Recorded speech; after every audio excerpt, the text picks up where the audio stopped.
We've got some more Madden 24 news to go over in today's video. EA has put out a couple of gameplay updates that we need to be aware about. They also released a full schedule of things we can expect to be coming over the next few weeks in terms of news and other things. We also got some more information around beta rollouts and the different waves of codes that are going to be going out and when. So a lot of stuff to cover today. Now we can just start with beta codes because I know people are still on the lookout for their codes. EA said last night in a live stream and even today they said there's more codes going out. There's been a wave that went out today and they're going to continue going out later today, maybe even tomorrow as well. So if you signed up for the beta, you may now have a code in your inbox, maybe today, maybe tomorrow. But keep in mind, even if you signed up, you still might not get a code this week. They go out in different waves. I know I've said it before, but everybody might not have gotten the memo. Just because you signed up doesn't mean you're going to get it on day one of the beta. It doesn't mean you're going to get it on week one of the beta. It doesn't even mean you're going to get it on week two, but you should get to play it at some point. The beta does run until June 28th, and today another wave of codes are going out, so you might have one. Also next week, a third wave of codes are going to be going out, so you might not get your code until next week, and you may only get to play the beta for 1 week. That's just how it goes. Not everybody gets to play for the same amount of time. It just depends on what wave your codes go out in, but you will get a chance to play, test the game out, and give feedback. I'm currently out of codes to give away, but I should be getting some more. I'm trying to get some right now as we speak, so just make sure you're subscribed here and follow on the socials because I will continue reaching out throughout the week or the weekend as I get more codes to give away. Now for the beta today, there was an update that EA put out and they released the information on stream last night. They also released some on their Twitter today, and they said that Ultimate Team is now in the beta, so if you are an Ultimate Team player, you can now test that out if you have beta access. They also updated a bunch of things gameplay wise. We'll touch on some of those a little bit later in the video, and they also let us know when we can expect some other things to come to the beta. Coming soon is going to be Superstar mode, the league, and also the Superstar Showdown mode, which goes hand in hand with the league. Superstar Showdown is kind of the evolution of the yard. It's been kind of redone and it's a different mode, and then Superstar the league is what's replacing Face of the Franchise. That is still coming soon. Potentially that is coming next week is what I assume, and then that's when the next wave of beta codes are going to go out as well. And I know that's the mode a lot of people are looking to get their hands on because it's the big kind of new thing that they're bringing back to the game. Obviously mini camp and stuff like that is a big deal as well, but Superstar as a whole is a completely redone mode, and then Super Showdown is also another redone mode that is going hand in hand with it. So that's kind of something I think they're going to need a lot of feedback on because it's the one thing about the game that has been completely redone, so we kind of need to test that out and see. We should be able to get that hopefully next week. Now we're going to go over some more news from EA and some gameplay related stuff from Madden 24, but really quickly, here's a word from today's video sponsor. Today's video is sponsored by Raycon. Now I've got my black pair in right now, as you can see. I've had these for a while, and the thing I personally love the most about Raycon is they're way more affordable than other brands on the market, but they still come with all of the same tech and features. They're so affordable that you can literally get a pair and a spare and still pay less than some of the big tech brands out there. And the quality is top notch. Raycon doesn't outsource the design and development of their earbuds. Their small but mighty team of design audio engineers cut their teeth at big brands like Bose and Peloton. Now I love to use my Raycons when I'm jogging or when I'm playing basketball out back because they have great noise isolation, which means I don't typically hear anything going on around me, but also they fit in my ear so good, they never fall out, and that's a problem I've had with other audio brands. Raycons come with a ton of customizable gel tips, so no matter what kind of ear you've got, they've got something that's going to fit you right. And on top of all that, they pack a lot of bass, which for me is very important in an earbud. With your purchase of Raycon everyday earbuds, you're going to get one pair of the Raycon everyday wireless earbuds, plus 5 pairs of the silicone gel tips, 1 charging case for on-the-go charging,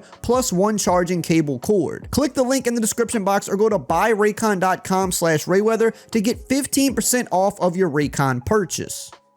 In terms of other Madden 24 news, EA also put out a schedule of what we can expect and when. So next week on June 21st, we're getting a gameplay deep dive. So that's likely going to be probably like a 4 to 5 minute trailer because that's what they've done every year, where we're going to get to see some actual gameplay, not just the trailer cinematic footage. We'll actually get to see gameplay. We'll actually get to see some of the changes that they made, some of the things that they fixed. And we'll also get a big blog on their website that'll detail a lot of the small things. And for me, that is one of the most important days for Madden Madden information, because we get the trailer that shows cinematic shots, but the game does not ever look exactly like that. The game is not going to look cinematic when we're playing it. We want to see actual real gameplay, but also we want all of the little details, because some of the stuff that you can't put into a trailer is actually really important. Like, they might showcase some of the new plays they put in the game, some of the logic and things like that they changed with the game, some of the AI stuff that they changed, and that stuff is really important to how the game plays and how we experience the game. I'm also going to have an exclusive video coming next week, probably the day after the deep dive. I'm going to be able to have some exclusive info directly from EA on some of the gameplay improvements, so that's always good if I'm able to share more news with you guys so you guys are up to date and aware of what's going on with the new game. So if you don't want to miss that, make sure you subscribe with the bell icon on, because I'm going to have some exclusive info, maybe even some exclusive gameplay to show with that next week. Now on June 29th, which is going to be the following week, we're going to get the franchise deep dive, which I know a lot of people are going to be interested in. We already know some stuff about franchise based on what EA has put out and what other sites like Game Informer have put out, but it's going to be nice to get, again, another deep dive trailer where we're going to get to actually look at franchise, because we have a good bit of info, but we don't know what it looks like. We're going to get to probably see minicamp in action. We're going to get to see some of the stuff with the trade slots, some of the stuff with the new settings and sliders that they added for customization. Probably going to get to look at relocation uniforms in cities and stuff like that. So that's going to be another big day. And then later on in early August, we're going to get the Superstar mode deep dive, which is also going to be pretty important, because we're going to get to see the revamped mode along with Superstar Showdown, and we're going to get the MUT deep dive as well. Now, in terms of other gameplay changes we know about the game based on what EA put out on their Twitter and on their stream last night, they've made some updates to the beta, which is going to in turn be for the final version of the game as well. They said that they touched up on the zone defense, which I think is good, because when I did play the game early at EA, I didn't really feel like zone defense was any better or any worse, but I think it's something that should be better. Last year, Madden 23, zones were really good in the beta. It was actually a nice change, but when the game came out after a couple of updates, zone took a couple of steps back. It wasn't the worst zones we've ever seen, but it wasn't quite like the beta, and I think more people, at least more hardcore players, preferred that. Casual players probably didn't, because they were probably throwing a lot more interceptions. So I guess you kind of have to balance between the casual and the hardcore crowd. I get that, but I do think zone is one of those things that they still need to kind of find that right balance with it. It's either like way too good or it's not quite good enough. So it sounds like they've made some changes there. So hopefully when Madden 24 actually releases, we're actually able to see some solid zone defense that can carry out for the entire year. Or otherwise, it's going to be another year where people are predominantly playing man defense. And I don't ever think that's good when one thing is so dominant. I think it's good if people can kind of bounce back between man, zone, and even match defenses to try to have a mix of things. They also did mention on the stream that the Mahomes throw is going to be tuned. Now, let me speak on the Mahomes throw, because again, I did get to play the game at EA. I think a lot of people are overreacting about the Mahomes throw, which is understandable because people haven't played the game or people have seen some of the leaked footage, because yes, there is leaked footage out there from people that played the beta with the Mahomes throw. It definitely does look ridiculous, so it needs to be tuned in that aspect. Like, you shouldn't be able to do it rolling to the opposite side of the field or like throwing crossbody, and I don't think you should be able to throw it like so deep down the field either, because that's more of a type of throw where it would be more of a shorter throw. You wouldn't be able to like really get 50 yards down the field with that type of throw. But when I say people are overreacting about it, it's because it's truly not anything that's beneficial. People are comparing it to the Odell catch in Madden 16, which is a little bit different, because when you got the Odell catch in 16, it was a guaranteed catch. Like, if you threw that up and got that animation, you were guaranteed a huge gain. But the Odell animation itself wasn't the problem. The problem that year was that in Madden 16, aggressive catching as a whole was very overpowered. You were going to win it the majority of the time when you held the catch button, no matter which aggressive catch animation you got. And after that year, they tuned it way down to where aggressive catches were not that powerful. So even when you got the Odell catch after that, it was not a guaranteed catch. The Mahomes animation is kind of similar in a way in which the Mahomes animation itself isn't a problem, because it's just another throw on the run animation. It's not giving you any benefit to getting the animation. If you're going to get that animation, it's no different than just getting another throw on the run animation. It doesn't guarantee that you're going to make the catch. It doesn't guarantee a successful play in my experience. And if anything, I'm going to be honest with you, the Mahomes animation is less beneficial to you for the one simple fact that it is a much more longer drawn out animation, which delays the release of your throw. And anybody that's even half decent at Madden will tell you, you don't want anything further delaying the release of your throw, because everything is about timing. You're trying to hit a deep route, or you're trying to hit somebody on the sideline. You want the ball to come out as quickly as possible when you press the button, because timing is important. That animation animation delays your throw, which is not beneficial. So even if you could figure out how to trigger it every time, nobody who's even decent at the game would be attempting to do that because it's just not beneficial to you. You'd rather just get a regular throw on the run animation. And if you're not purposely trying to trigger it specifically, you'll probably rarely see it happen. But it does sound like, based on what EA themselves have said, that this is going to be even further tuned to happen less frequently and apparently not as deep down the field, which I think is still a good fix. Now, if you want to know more about franchise mode and the things we know so far, make sure you check out this video right here on the screen.